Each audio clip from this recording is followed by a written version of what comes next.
Ayan ang hirap eh. Kapag ang bully pinapalagan mo, kumbaga takot sila sa sarili nilang multo.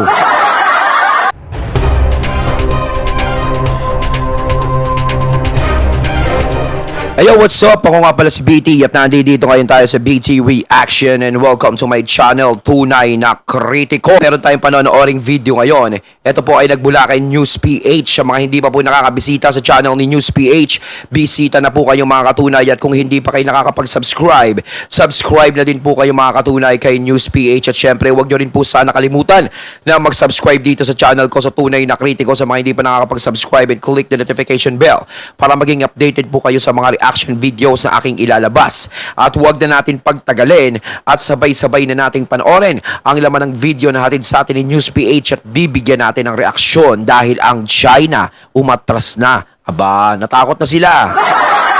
Totoo ba to? China may pangamba rin. Ayan, no?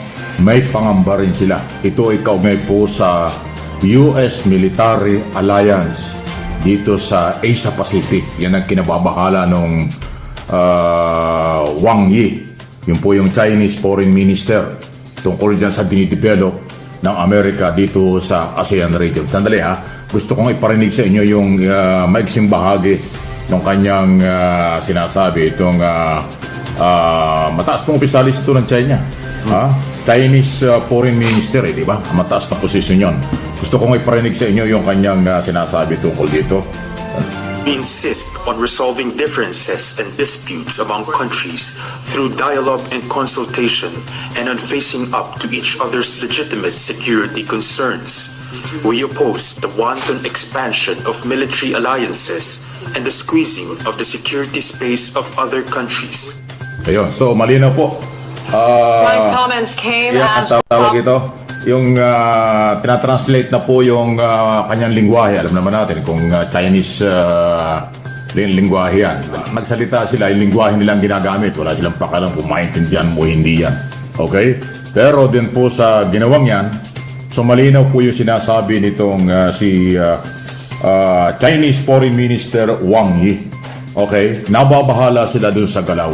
Kasi po, nangyayari na ito eh. Yung inulit ko, US Military Alliance sa Asian region, hindi lang ho sa Pilipinas. Sa Pilipinas, talagang malakas yung alliance na yan kasi meron tayong Mutual Defense Treaty, tapos meron pa tayong Enhanced Defense Cooperation Agreement, EDCA, yung mga balit na exercise.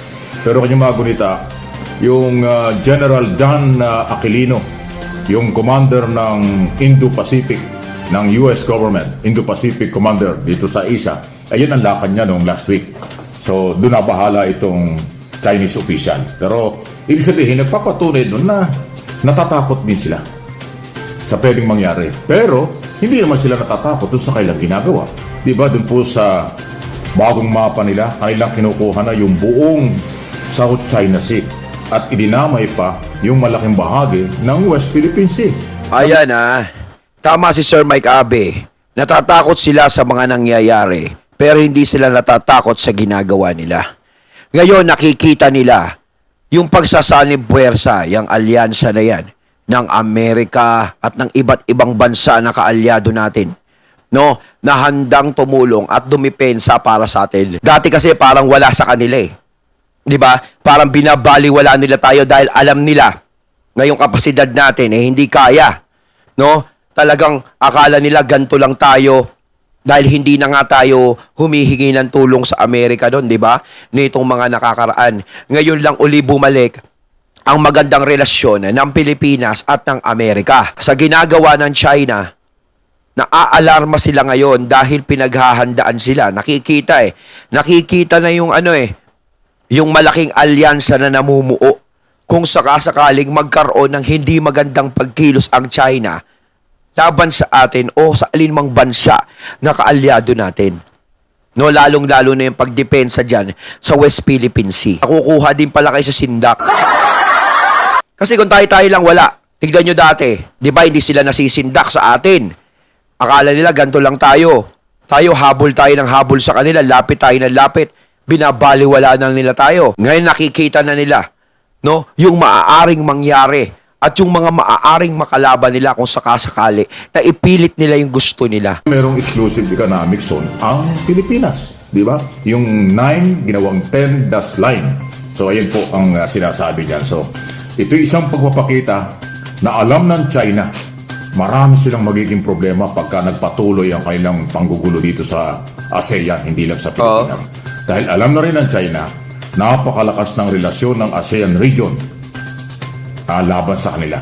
At sinuportahan pa ng Amerika, ng European Union, ng Australia, at ng iba pang mga bansa. So dun sila... Pakin mo no, lakas no.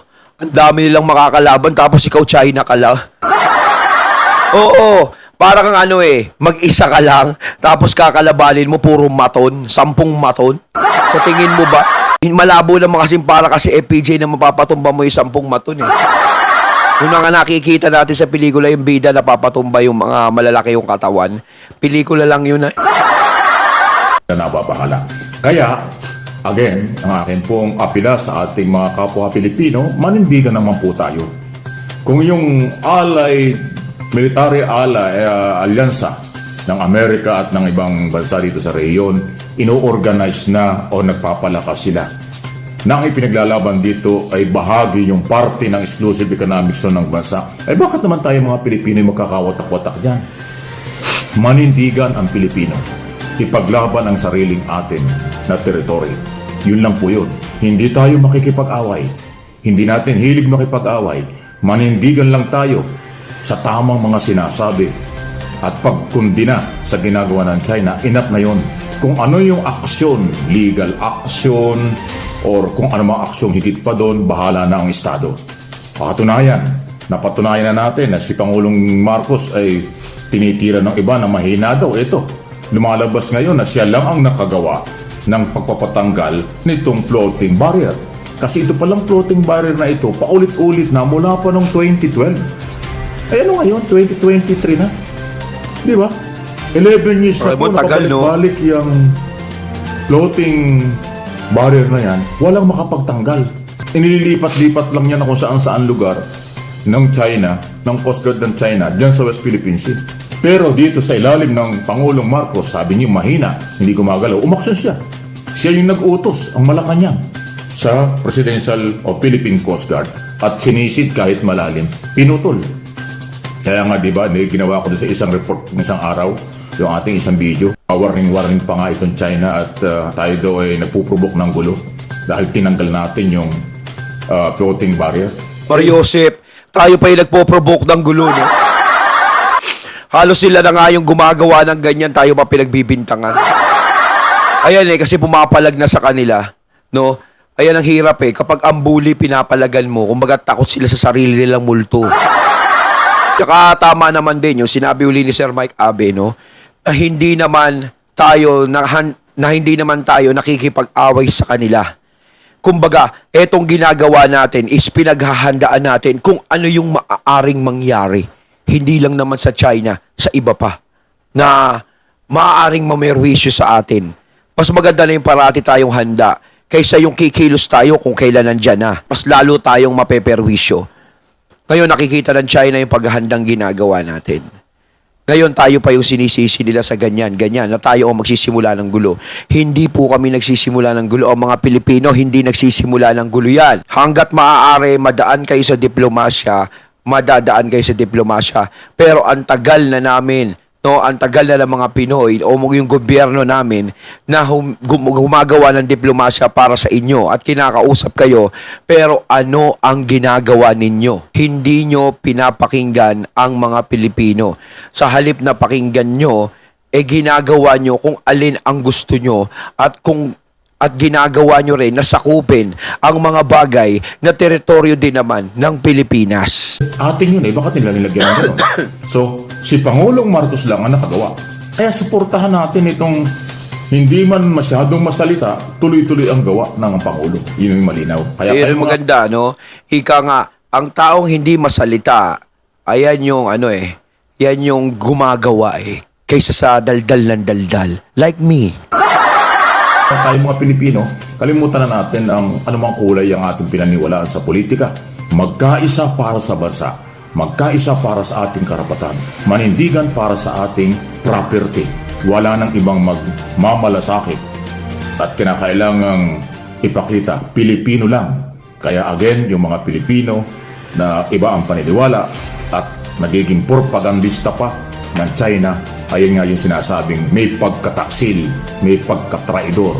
Kung sino man yan, bahala na kayo. May media, may social media, may mga professor. Sino may yung mga taksil? kuno ay international analyst or mga kung ano-ano mga pakilala nila. Pero pro-China laban sa Pilipino. Aywan ko kung bakit sila ganon. Ay nakatutok po ang Office of the President, ang ating Armed Forces of the Philippines, Department of National Defense, yan po sa isyu ng West Philippine Sea. Dahil nga sinasabi ng Pangulo ay yan ay binabantayan at hindi talaga papayag ang gobyerno mawala ang West Philippine Sea sa atin, sa kamay at mapunta sa kamay ng mga dayuhan tulad ng China. So, Yung mga pro-China, gara no naniniwala sila sa adhikain ng China. Diba? Hindi nila nakikita kung ano yung ginagawa ng China sa atin at yung mga maaaring mangyari na kapag tayo ay napunta dyan sa kanila, no? Eto pa nga lang hindi pa tayo masyadong dikit sa kanila, ganyan na yung ginagawa sa atin. No? Nako, gumising naman po kayo. yan po yung magandang assurance mula sa ating Pangulo. Merong maiksing sinabi rito ang Pangulo. Tingnan natin, sandali. Hindi tayo naghahanap ng gulo. Basta't gagawin natin, patuloy natin ipapagtanggol ang Pilipinas, ang maritime territory ng Pilipinas, ang mga ang karapatan ng mga fisherman natin na Yun. mag-isda doon sa mga areas kung saan sila nangingisda daang-daang taon na. Yan. Kasi naging limitado tayo sa West Philippine Sea kung tutuusin Pineperwisyo nila yung mga mangingisda natin dun hinaharang nila. Ay hindi naman dati ginagawa. Kita mo, no? Yung sorry for this word, no? Yung kasakiman. 'Di ba? Wala naman tayo sa kanilang ginagawang masama. Nakikipagkaibigan tayo pero ganyan. May kaibigan bang ganyan? 'Di ba? So, sa malinaw maiksi lang ko yung sinabi ng Pangulo, pero dahil Pangulo yan, mahalaga yon. So, ang sinabi ng Pangulo, kahit maiksi lang po yan, ay importanteng mapangalagaan at nang huwag makuha nga yung ating West Philippine Sea at mapakinabangan ng iba. Tama. So, Bagayaman natin yan Dapat natin pangalagaan yan. At kung ganyan ang ginagawa ng ating Pangulo, ay all good yan, maganda yan. kahit minsan lang ang Pangulong magsalita sa isyong yan dahil napakaraming trabaho, ayan po yung pinangahawakan. Kung inyo mapapansin, nabanggit ko na rin, yung ating General Romeo Browner, Chief of Staff ng Armed Forces, Secretary Teodoro, at yung mga spokesman at opisyal ng Navy at Philippine Coast Guard ay talagang madiin ang mga statement nila. Katulad ni Commodore J. Tariela ng Coast Guard, si Vice Admiral Bert Alberto Carlos ng Navy na naka-assign dyan sa Philippine Sea, at dito mismo sa Manila si Secretary Teodoro at General Browner at yung buong Armed Forces. Kasi yung Pangulo na siyang Commander-in-Chief, ayan ang kanyang sinasabi, hindi talaga papayag. So yun po yung matibay na ating may panghawakan, paninindigan, ating suportahan dahil atin ito. Although tumitindi po yung mga sinasabi ng ibang propaganda ng mga kalaban o pabor sa China. Pero huwag tayong masisindak dyan. Yung kanilang mga saywar, propaganda, disinformation ay bahagi lang ho siguro ng kailang hanap buhay yan. Kasi, di ko alam, wala akong nakikita ang pinamuhugutan Kung Pilipino ka, bakit kakampi ka sa ibang bansa? Ganon kasimple lang yun. Pero matindi. Kaya yung mga kumakampi sa China tungkol sa isyong ito ay talaga hong nakakaduda. Dapat pagdudahan. Oo. Dapat hindi rin pagkatuda. Ayun, at ating natunghayan ang video na nagmula kay News PH at syempre natunghayan din natin ang boses na yun. Nais ko nga palang magbigay ng credits doon kay Sir Mike Abe. Ayan tama yung mga kumakampi sa China, yung mga pro-China dyan. Ano ba ang tunay niyong dahilan kung bakit kayo pumapabor sa China? Siguro nakikita nyo naman ang ginagawa ng China sa atin. Yung mga pro-China dito, pwede kayong mag-comment para mapag-usapan din natin. at yung mga katunay natin na nakakaunawa sa sitwasyong ito, no? Pwede kayo magbigay ng komento para meron tayong pag-usapan. So once again, I'm BT and I'm out. Peace.